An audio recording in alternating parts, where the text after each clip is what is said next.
Et on reçoit ce soir le Premier ministre de l'État de la diaspora africaine, Louis-Georges Jetin. Bonjour. Bonjour. Alors on vous connaît comme le président du CRAN, le Conseil représentatif des associations noires de France, mais aujourd'hui vous êtes à la tête de l'État de la diaspora africaine. Qu'est-ce que c'est au juste, l'État de la diaspora africaine? C'est une entité qui a vocation à rassembler les 350 millions d'afro-descendants dans le monde. Qu'il s'agisse de gens qui ont quitté l'Afrique dans un contexte de migration, il y a 10 ou 20 ans, ou des gens qui ont été déportés dans un contexte d'esclavage il y a 100 ans, 200, 300 ans, eh bien tous ces gens font partie de l'Afrique malgré tout. Et l'Union africaine a déjà reconnu l'importance de cette entité. Il fallait maintenant transformer une réalité qui était dans la Constitution en une réalité effective. Oui, c'est ainsi que lors du dernier sommet à l'Union africaine en Mauritanie, nous avons lancé l'État de la diaspora africaine. Oui, avec le président Mohamed Ould Abdel Aziz.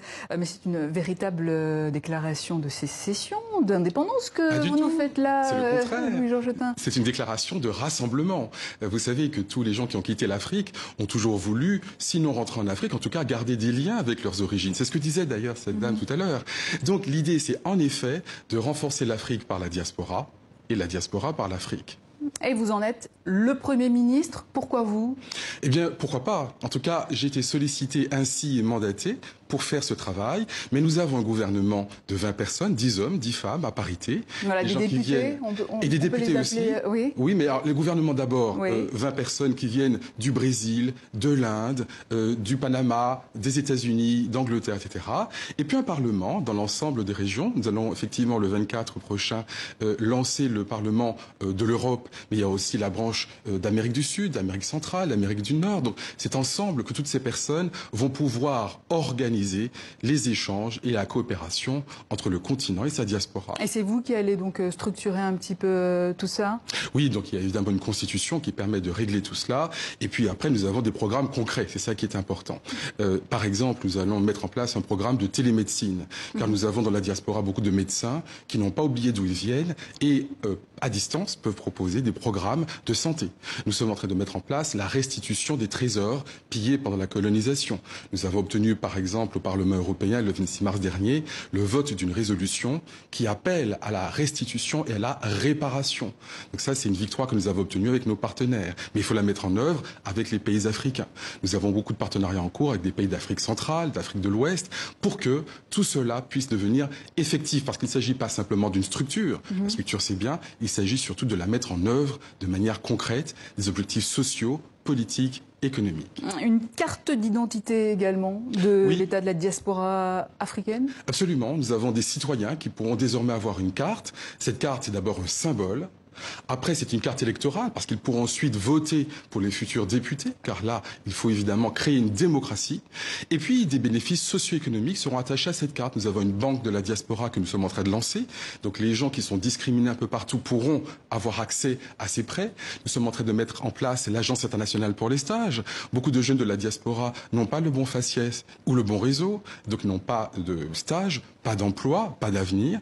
Eh bien, nous avons des stages que nous mettons à disposition et grâce à cela, ils pourront effectivement évoluer, car la jeunesse, nous le savons, c'est l'avenir. Et en même temps, cette jeunesse est bloquée souvent dans ces pays. Et une carte d'identité ouverte aux migrants également? Exactement, exactement. Beaucoup de migrants sont devenus apatrides, on dirait qu'ils n'ont plus de droits. Eh bien, avec cette solidarité que nous mettons en place, il y aura des outils juridiques mis en place par la carte, et puis des bénéfices sociaux, des accompagnements. Donc il y a toute une panoplie de programmes sociaux, économiques. Nous avons dans la diaspora des talents extraordinaires. Simplement, nous sommes dispersés. Cette dispersion était jusqu'ici une faiblesse. Elle sera demain matin une force. Ce n'est pas d'ailleurs une invention. Regardez un peu la Chine. La Chine travaille énormément avec sa diaspora, Chinatown.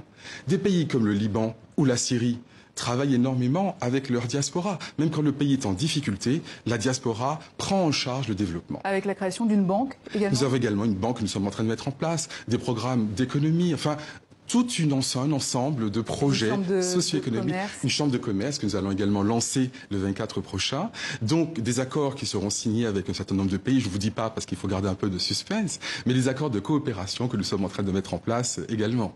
Alors, vous parliez de députés tout à l'heure, vous avez des noms déjà? Je garde un peu la primeur de l'information pour cette date, mais nous avons des gens qui sont effectivement les députés de la diaspora, qui viennent de plusieurs... Alors on va regarder pour l'Europe, et qui viennent d'une quinzaine de pays d'Europe, de Suisse, d'Angleterre, de Slovénie, du Portugal.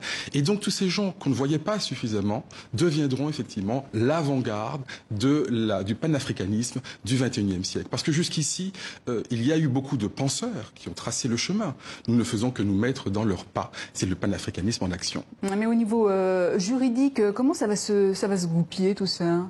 Alors nous avons une constitution que nous avons mise en place, nous avons des textes que nous respectons, nous avons même une ministre de la Justice, nous sommes en train de mettre en place un tribunal pour travailler sur les questions qui se posent.